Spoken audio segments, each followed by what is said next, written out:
Welcome to Alzheimer Speaks Radio. I'm your host, Lori La Bey, and I'm so excited that you're joining us today. We are going to have a fascinating conversation as usual as we learn from people all around the world at all ages and stages of life. Stay tuned as we shift our dementia care from crisis to comfort. Here we go. What you think about, you will bring about dementia change. We will. Well, hi, everyone, and welcome to Alzheimer Speaks Radio. I'm your host, Lori La Bey, and I'm thrilled you can join us today. We're going to be talking about dementia care. Is it different over in Malaysia than where you live? Our guest today lives in Malaysia. She's going to share her story with us about caring for a loved one. Now, if you are new to Alzheimer Speaks, you might not know what all we do here and why we do it. Bottom line, my own mother had dementia for 30 years. And so that's what made me step into this. I wanted to bring people services, products, and tools and connect them to others that are going through the same thing, that have brilliant resources. And so, maybe you could be our next guest. We interview people who are living with dementia, family members, a variety of businesses, researchers, advocates, children, authors, movie directors, you name it. We want to talk to you because that's how we make sustainable change, by being inclusive of all. So if you're interested, reach out to me at radio@alzheimerspeaks.com. Now, before I introduce our guests, I'm going to do a couple of shout outs. One is, please check out alzheimerspeaks.com. We've updated the site. It's very easy to maneuver. In fact, we have one full section dedicated to free educational resources, and there's a big variety there, from dementia in the arts and dementia chats and the radio show to dementia quick tips, information on memory cafes, dementia-friendly communities, and then, of course, Dementia Map. You can also access from there, or you can go directly to dementiamap.com, which has been a dream of mine for almost 40 years. And that is a global resource directory that also has a calendar of events. We've got like 150 categories that you can search in a variety of different ways, wonderful blog articles, and so much more. And then again, back on alzheimerspeaks.com, I just released with Scott Carlson my keynote speech in book form, and it's a children's book called Betty the Bald Chicken. And I am just so thrilled with how that turned out and the feedback we've been getting. So please feel free to go to alzheimerspeaks.com/book, and you can get information on how to order that if you'd like. We are going to hear from the Adaptive Equipment and Caregiving Corner, and we will be right back. I love the footbar walker, and let me tell you why. It is the option for my toolbox that I've been waiting for. Let's be honest, there are some clients who, despite our best rehab efforts, just aren't able to return to performing a sit-to-stand transfer on their own. Now I can offer my caregivers an easier, safer option that doesn't involve hoisting their loved one up from a sitting position. I don't recommend this walker for all of my clients, but I do recommend this walker for those caregivers looking for an easier, safer option with transfers. I would also encourage other therapists to add this walker to their toolbox. It's kind of like having my own mobile parallel bars for the client to pull up on. Whether it's a family caregiver at home helping a loved one with Parkinson's or dementia, CNAs in a long-term care facility assisting their patients, or therapists adapting to client and caregiver specific needs, we now have a very safe and effective option to offer in the footbar walker. Check this product out at thefootbarwalker.com. That's it for today from Adaptive Equipment and Caregiving Corner. Have a great day, and don't forget, if you can't do it, adapt it. Okay, we are back, and we are going to learn about dementia care over in Malaysia. And today I'm going to be talking with Sharifah Tahir. Like I said, she lives in Malaysia. She's a full-time care partner by choice since 2014. She is now using not only her personal experience, but she's been trained through Teepa Snow's Positive Approach to Care. And she is certified in that in order to support others as well. So she's a powerful dementia advocate. She focuses on empowerment, meaningful engagements with persons with a lived experience as a right.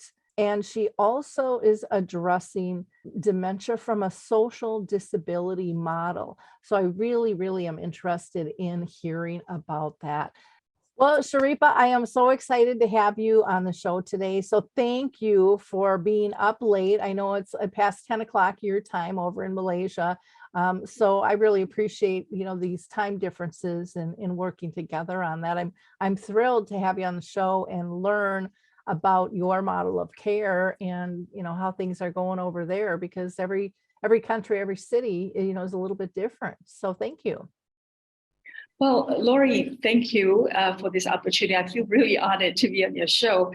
And I'd love to thank you for the work that you do. It's just amazing. So thank you again.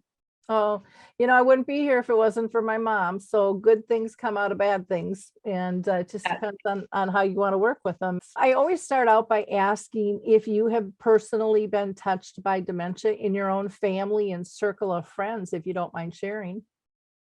Sure. I think my first contact with dementia when I was doing undergraduate studies in California, during the summer holidays, I worked for a lovely lady in, older age in San Francisco. And I was hired to clean her apartment. Mm-hmm. But when I got there, she asked me to do things that I thought, well, you're not paying me for doing that. Just sitting with her, showing photos, and the stories change all the time. And she would say peculiar things to me. And I thought, oh, that's kind of strange. Something is off here. I did psychology for my undergraduate. Mm-hmm. So in one of the modules in the program, it touched on dementia. Then the light bulb went off, like, oh, okay, now I know. That's, that explains the lady's behavior. So because of that, that's level of awareness that I had, I was alert to the uncharacteristic changes in my mother. Mm-hmm. And this was in 2013, 2014. And my sister and I pushed for assessment and test. And she was diagnosed in 2014. And it was in the early stages when she was diagnosed, which, was brilliant for that diagnosis. Not that the diagnosis was brilliant, but the fact that it was an early diagnosis. So yeah, that connection personally with my mother. And that was the time when I made the voluntary decision to be her care partner. And this relates back to the time when I was working in the US. In 2004, she and my sister and her family came to visit me in Arlington, Virginia. And that was when the 2004 big tsunami happened. Okay, wow. A couple of weeks later, they left, and I was left alone thinking, oh my gosh, your loved ones can be taken away from you just like that. Yeah. And I thought, what am I doing so far away in the US? I mean, I can work closer to home. Mm-hmm. So I relocated. I came back, and then I worked in the region. But when she in 2014, it was around 2014 when she was diagnosed, I decided, I'm going to quit my career in the United Nations. And I never thought I would do something like that, being a career-minded workaholic. But I did. So it's been 9 years, Lori, and it's counting. Over the years, my mother has become my best friend now. She's my very best friend. And it's such a beautiful feeling to have your mother as your best friend. Mm-hmm. And we're together 24/7. And I, for the most part, have this beautiful relationship with her, which I realize now that I needed that relationship. I need this relationship. So, yeah. That's neat. But now, prior to dementia, like growing up, were you and your mom close? Because sometimes people go, no, we were like oil and water, and Correct. what Yeah. was your relationship with your mom prior? I think, again, I have a patchy relationship physically and also emotionally with my mother. Patchy because I was born in Singapore and then lived with my family in Malaysia. And then at the age of 6, I decided I was going to live with my grandparents in Singapore. Okay. So I went to school, elementary school in Singapore. And it was only when I was 12, 13 that I returned to Malaysia, went to high school, and resumed, my relationship with my family. And that that brought back the missing my mother during the time when I was in Singapore. So I made it up during my time in Malaysia immediately after return. But then I went to the US to do my undergraduate. And you kind of, get exposed to the world. Mm-hmm. And you have that feeling that, wow, I can take on the world. I don't need anybody because I'm this strong, resilient, independent woman. And that kind of have that clash because, sometimes we go different paths. Mm-hmm. And you look back, you thought, maybe that relationship is not that important for me now. Mm-hmm. It's the relationship with friends, relationship with your colleagues that was important. But I always kept a close relationship with my mother in the sense that wherever I was lucky to have a job that took me around the world. Mm-hmm. So I was stationed in different parts, but I would take the time to keep in touch during holidays, during the weekends. Whenever I get the chance, I would return back to Malaysia and spend time with my family, particularly my mother. So the relationship was there. Mm-hmm. It heightened at different times. But when the tsunami happened, like I said, when I reflect on that, I thought, I need this relationship. I need that safety that you have with your mother. Mm-hmm. So with that came that relationship, but it was this journey that really brought us closer together. Okay. That the trust is there. Yeah. I totally understand and appreciate that. And I like how you said, well, it's patchy, we were close, we were apart, there's so many different dynamics. And I think sometimes people don't look at all those pieces of their life, with that. And I agree, I got to that point, I think like you were and I was always really close with my mom and I lived close too. I was close with both my parents. But the closeness that you develop as the disease progresses is, to me, it's almost like a spiritual level, a spiritual connection. It's not your everyday relationship. I don't think it wasn't for me anyways. Lori, I absolutely agree because I think my relationship with my mother has been elevated into friendship, mm-hmm. but even higher than that. And I think, we all have our baggage. Mm-hmm. I had depression and I had breakdowns. Mm-hmm. And I think looking back, I realized, I was confused about what was my purpose. And through this journey and my relationship with my mother and through my faith, that, this is a divine obligation to care for your mother, particularly, mm-hmm. and your father both, but particularly your mother. And so when you mentioned that spirituality link, I just thought, that is absolutely the way I see it. Yeah, I term it as different levels of unconditional love that I didn't know existed. before. And it was like, wow, I thought I knew what that was like. And then it was like, whoa, we're at another level. And then it's like, whoa, we're at another level, and one of these days, Absolutely. I'm going to write about that, because I think it surprised me. I didn't know those levels existed, those ways of communicating. And yet the deeper we got, the easier and the simpler life was, even though the disease was more complicated in some ways. Absolutely. I think, we tend to see the negative of dementia. I don't wish dementia on anybody. If I had a choice, the answer is no. I don't want dementia with my mom or with anybody. But in the midst of dementia, we have to get on with it. And having those kind of awareness that it doesn't have to be all that ugly.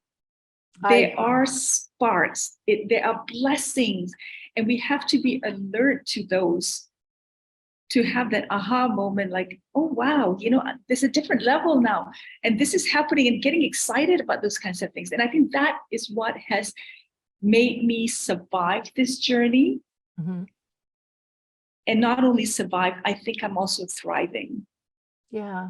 Well, it was funny when you said that. I haven't thought of this movie in a long time, and I don't know if you ever saw it, the movie Cocoon, where it was about all the older people and they jump in the pool. And I was thinking, it's kind of like the movie Cocoon, where life is different than what you thought it was, and it's in a lot of ways. And I know there'll be some people out there wanting to just slap me upside the head going, no, Lori. But it can be really freeing if you allow it to be, in a lot of ways, and cut through stresses and burdens, because it makes you prioritize your life different. I absolutely agree. Just like with the tsunami. I mean, that was like just boom. I mean, that was a black and white moment for you, a trigger point of, I'm changing my priorities here. Absolutely. I want to ask you, with your mom, you got her diagnosed in 2014. Can you share some of the symptoms she was having? Yeah, I think for me, I remember this vividly. I was visiting her, and I remember lying down watching TV, and she was talking on the phone to a friend, and she was talking about a wedding. And she's always been very active and social butterfly. She's got events here and there that, just listening to it tires me. Then she put down the phone and she asked me, did you hear that conversation? What was the date? So I told her the date. And then she sat there, just looked at me blank, and she asked the question again. And I responded, I didn't think much of it. And then it happened again. And she says, is that the wedding, or is it the other event? And I thought, So that was one. I thought that was a bit strange. The other, when her sister came to visit, and we dropped her off at the bus station for her to take the bus and return to Singapore. And my aunt thanked me for money in her purse, 300 ringgit. And I said, no, I didn't put the money in there. She said, oh, you're just kidding. I said, no, I'm not kidding. I didn't put money in. No, I didn't give you any money gifts. And she looked at my mom and said, did you give me money? And I could see my mom's face just changed. Like, I think she understood that perhaps it was her, and she had no recollection of it, or maybe at that time she did, but I could see her face just changed. So that was another, I thought, oh, kind of strange. With my mother, her gait changed. And I didn't know it then, but, after having more knowledge about dementia, I realized that was also one of the symptoms, that her gait has changed. So and then there were many others, we went for a holiday, and she banged her head. I think she tripped and banged on her head. And it was happening more often. And I think that was the coordination also that was taking place. So yeah, those were the things that I thought, there's just something not right with her. So then, going back to knowing some of the symptoms of dementia, that's when we thought, we need to take her and get her assessed. Wow. And there was also the depression part.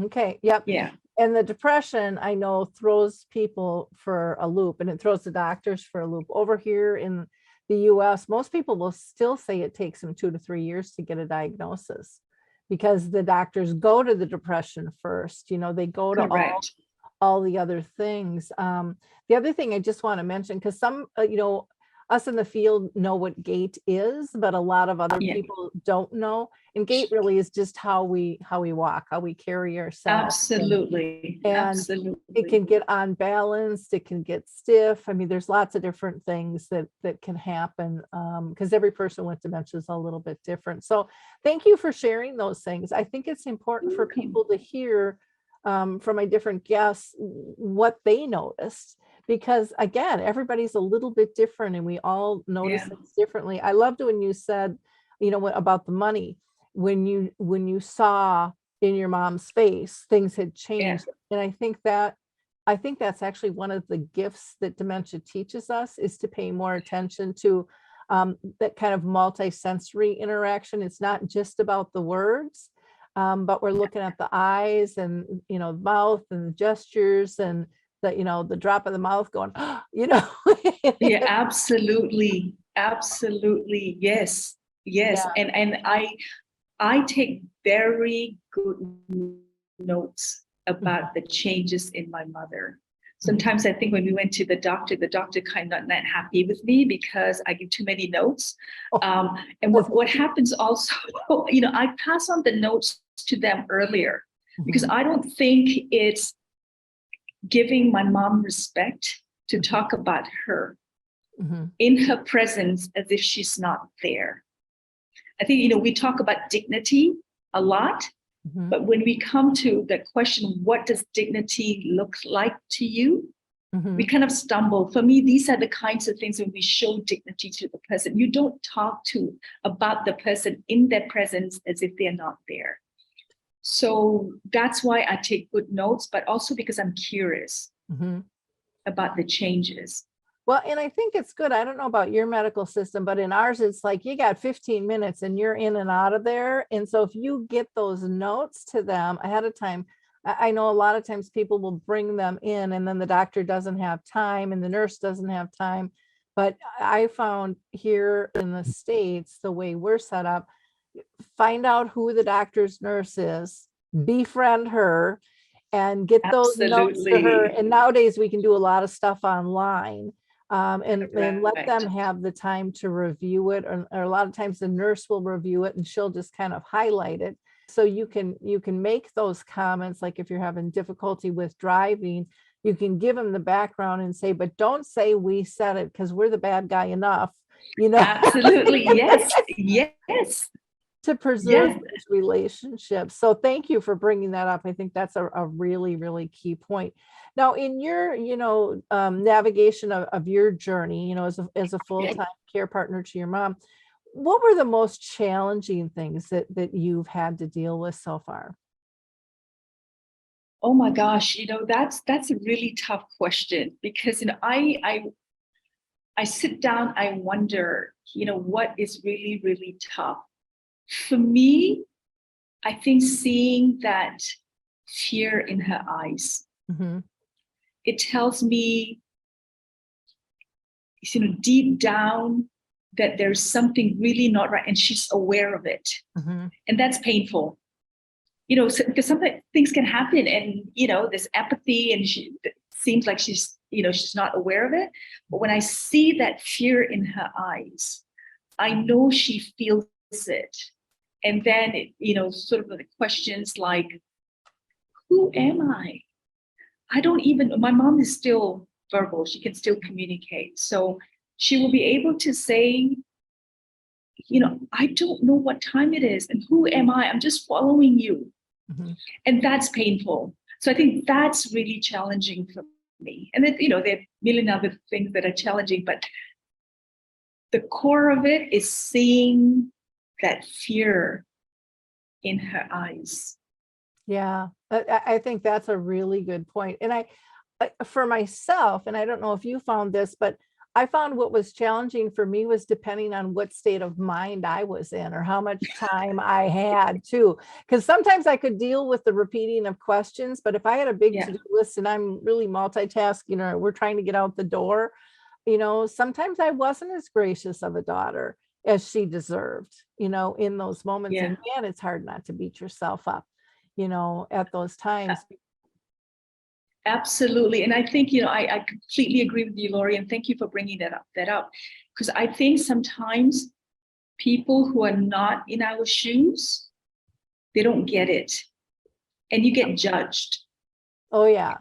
And people don't understand that this is an extremely challenging, difficult situation we're in. Mm-hmm. We are doing our very best. And we're human beings. Mm-hmm. And we make mistakes and we have our ups and downs. Give us a break.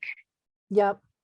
I'm going to just tell just a really beautiful story that happened to a friend of mine. She had gone to the grocery store and she was trying to check out and they wouldn't take her check, went through like the little scanner thing and it kicked it back, and she knew the check was good, but they weren't going to do anything. So she was really frustrated.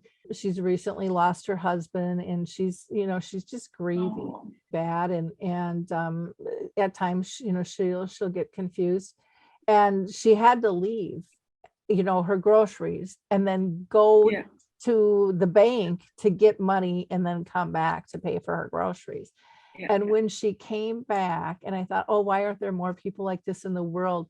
The woman that was behind her went and bought her a bouquet of flowers, and just to calm her down and just to say life will be okay. And I'm like, we need more compassion to realize what others are going through. Absolutely. And I love that story because I wrote an article on hope in the midst of dementia. And it was about the people, strangers, who have gone out of their way to be kind to me and my mother. And I just thought, we're going to be okay because despite all these challenges, and life can be sometimes very difficult, there are people out there who, for me, it's not coincidence. There is a higher being that has put everything in place because God knows this is challenging. God knows this is difficult, and God has put us in this position, and God's going to give us the tools and people who are going to surround us. And those moments that you think that, I'm going to break down, I can't do this, particularly like, the story of the woman. And I have had times when I'm outside and I just broke down and cried. And so, when you come with people who see that and don't judge you and be kind to you, you think, I'm going to be okay. Yep. It's all good. Well, you want to fit in. And I think sometimes with dementia, we all feel abnormal. Like we're a square peg trying to get pushed into a round hole. And you don't feel like you fit in, and neither does a person with dementia. And it doesn't have to be like that. We can all be kinder and less judgmental if we choose to be. But I think that doesn't happen unless people slow down in their life and really appreciate people on that human level. We're all equals here, and we're all going through different things at different times. Now, you had mentioned your article on hope, which I love because I'm all about, one of the things that got me into this was I was tired of the fear mentality, or marketing through fear, and I wanted to market through hope. I wanted to ease the burden instead of add to it, So even like with your title of hope, how did people respond to that? To the article or to this my? To the article and you know, talking about hope, you know. Yeah, that article got a lot of good reviews, and particularly among friends who really appreciated it. When you live with somebody with dementia, you slowly begin to have circle of friends and support system of people who have the same lived experiences you do. And they also appreciate that even more. So yeah, I mean, I was glad I took the time to write that article and to honor those people who have touched me and who has shown dignity to my mom. So I wanted to give it back to the community. And that's what prompted me to write. And I think, you know, people appreciated that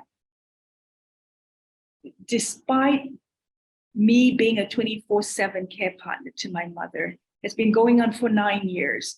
The isolation, the loss of opportunities, and the stigma, and all the ugly stuff related to dementia, I'm still hopeful. And I have to thank my mother for that, because, you know, she shows symptoms of advanced stage dementia. But, you know, she's different, but she's still, no, she's the same person, but she's different. And I see that the you know, having that zest for life, the person that she was before, and she still shows some of that now, and wanting to be independent, still wanting to try things. And to me, that's resilience and that's hope. If she is fighting, and I see that every single day, I thought, you know, I need some of those. I need to live with hope, because my mother is showing me that. And to me, that's a huge blessing. That's a huge gift that dementia has given us. And you're right, Lori, you know, we need to look at dementia in a different way. To enjoy those kinds of moments, those kinds of perspectives. Yeah, because they do exist. And I mean, your mom was still leading by example in a different way. But again, if you're not open-minded to look for those things, to believe that she still has the personhood that can contribute to your life, and you just kind of blow it off, you're gonna miss all that, you know? Absolutely. Yeah. Absolutely. Oh, go ahead. You know, I was going to say, when you have a diagnosis like this, right, in the family, particularly your loved one, grief and devastation kicks in, right? And then you get confused. I was confused for the first 2 years.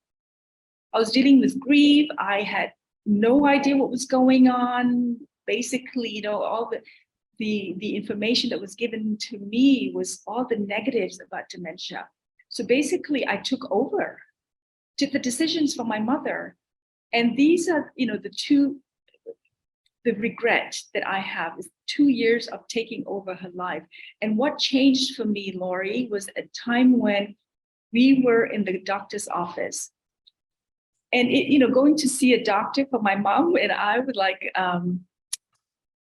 an outing, make the most of it. And, you know, for many people with dementia, when they see the doctor, they are this lively social butterfly, right? And so she was having this great relationship with the doctor until the topic of medication came up. She was livid. She just turned into somebody I didn't know. And she made it very, very clear she didn't want to go on with dementia medication. That was the turning point for me, because I looked at this woman. I thought, oh my gosh, what have I been missing? She is first and foremost a person. This person can make decisions for herself. This person happens to be my mother, who happens to live with dementia. Whereas in the first 2 years, it was all about dementia. It was all about the losses. And I think that moment, 2016, that was also the year I was introduced to Teepa's No Positive Approach to Care. And I watched her videos and I started practicing and I got into it and I practiced it on my mom. I thought, ooh, this makes a lot of sense. And the foundation of PAC is all about relationship. It's about seeing the perspective of the other person. And I think that's where the empathy comes in. It's about self-awareness. Like you said, Lori, when the biggest challenge for you is your state of mind, right? And the same thing with PAC, where it looks at what the person can still do instead of the losses. And instead of looking at the stages, the deterioration scale, Teepa came up with the GEMS model, GEM state model, which looks at, the person is precious, looks at what that really is around for me. And you're right. When I'm about to manage my mom or to start a relationship with my mom, just a quick example, taking a shower is challenging. If I'm not ready for it, I'm not going to even try and attempt to take her in the shower because I knew it's not going to end well. So I don't set the stage for failure. I just wait until I'm calm, I'm ready to do something I know could be challenging. And then I see my mom's state of, in the moment. And then we go ahead and translate that into individual responses in the moment. I think that has really, really helped me navigate this journey. Well, and you probably became more aware that your state of mind is going to affect her state of mind, where they mirror things back. So if you're anxious, absolutely, she's going to be anxious. And most of us don't know that. We don't consciously think of that. But that goes way past dementia. That's with everybody. I mean, we've all been in a meeting where somebody walks in the room and we're all like, oh, and everything changes because one person walked in the room. The whole team was getting along, and then that one person came in, or family situation or whatever it is. And so it really does have a big impact. How about meaningful moments? Are there one or two that just really stand out that just like melted your heart with your mom? Oh, yes. I was sitting with my mother on the balcony. We live in a 10th floor apartment building on the 10th floor. She was kind of not so alert. Mm-hmm. She didn't know who I was then. So she was telling me about relationship between a mother and daughter. And she was going on and about it. I mean, she held that conversation for about 20, 30 minutes, talking about how a daughter has to relate to her mother. So, I would prompt her with questions. There were many things that she told me. That one thing that stood out in that conversation about daughter-mother relationship was she said, you need to treat your mother like your friend. And she's talking very slowly, very articulate. Mm-hmm. I waited 54 years of my life to hear that. That I will never forget. And all I wanted to do, Lori, was cry. Mm-hmm. But in that situation, you can't. Because, I'm thinking about my mother. What she would think if, I am crying. But my heart just melted. And I just, thank God for having that conversation with my mother. And so, that was a beautiful moment for me. Oh, that is very, very neat. If you just tuned in, we have been talking with Sharifah Tahir, and it's just been a fascinating conversation. She lives over in Malaysia, and she is caring for her mother full time and has been doing so since 2014. And she just has this really wonderful attitude and insight. So if you're just popping in now, you're going to want to go back to the beginning, and we're going to carry on and learn more about her life, how she's been affected in her advocacy work. So if you decide you want to reach out to her, she will be having a new website coming out. I know that always takes longer than you think. It took me, oh gosh, forever to update my site, which will be called Uniquely Me Initiatives. But you can get a hold of her by her name at gmail.com. I want to talk about, how do you think your care partner journey has affected you as a person? Wow. This has been a life-changing experience. One from devastation and mixed feelings to becoming a pretty successful care partner, and the first Malaysian to be a Teepa Snow positive approach to care, advanced consultant and trainer certified, and becoming an advocate for persons living with dementia, for care partners, and persons with disability. I think, this journey has given me a sense of purpose.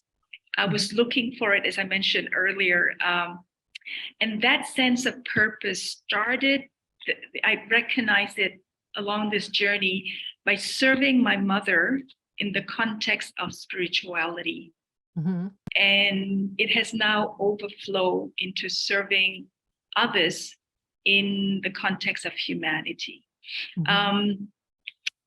I think we have been talking about this, Lori, about self-awareness. What has happened is my self-awareness has really heightened by this journey. Sometimes I feel like, I've gone outside of my body and seeing everything that's going on. I'm so alert about where I am, what I'm doing, how I'm feeling, how I'm affecting my mother and affecting others. It's a great feeling. At the same time, it also can be pretty scary because you're just so aware. But at the same time, being able to compartmentalize those feelings and being able to process them. Mm-hmm. And through this, I have found me, and I like the person that I've become. Yes, that there are many changes I need to do every single day. There could be improvement in who the person I am. But, I found who Sharifah is, and I know my purpose, and I'm able to, because of that, to identify and stick to my priorities. And to say, no, I don't want to do that because it doesn't fit into my priority. And being able to say, I'm sorry, but the answer is no. And being able to, without guilt, setting boundaries. And I think that's really important. I had issues with setting boundaries before. I think that has happened. And one of the things I realized that this journey is difficult, but it doesn't have to be that difficult because of my cognitive reframing. Mm-hmm. People say to me, oh, Sharifah, it's so nice of you. You put your life on hold for your mother. I'm not putting my life on hold. This is my life. I've chosen this life. And I think if I put my life on hold, there's going to be a lot of resentment and anger. But, this is a life. I chose this life. I found purpose. I found me. So I think this is what the care partnering and living with somebody with dementia, having that intense relationship with my mother has made me the person I am today. I love when you said putting your life on hold creates that anger and angst. And there's a lot of people out there dealing, caring for somebody with dementia or another chronic illness that feel exactly that way. And you can hear it in their tone of voice. To me, I've never heard anybody say it that way. I love the way you phrased, you don't look at yourself as putting your life on hold because that creates that sense of resentment. and anger that builds up. I think it was beautiful that you said, this is my choice, this is my life, this is where I want to be, this gives me purpose. And you found yourself. I can totally relate to that. I mean, I had a great career selling residential real estate, and I never thought that I would leave it. And I chose to just kind of turn the switch and jump into here. And after 2 weeks, people are like, well, don't you miss it? Don't you miss it? I said, it's like I was never there. I miss my friends. I miss the people, but I don't miss my life in real estate. And I adored my job. I mean, I absolutely loved my job, but this is like it's like a next level thing. And that happened in less than 2 weeks. It was amazing to me. Yeah. I could so relate to that too, because, I think partly that is our human resilience. Mm-hmm. We adapt and we get on with life.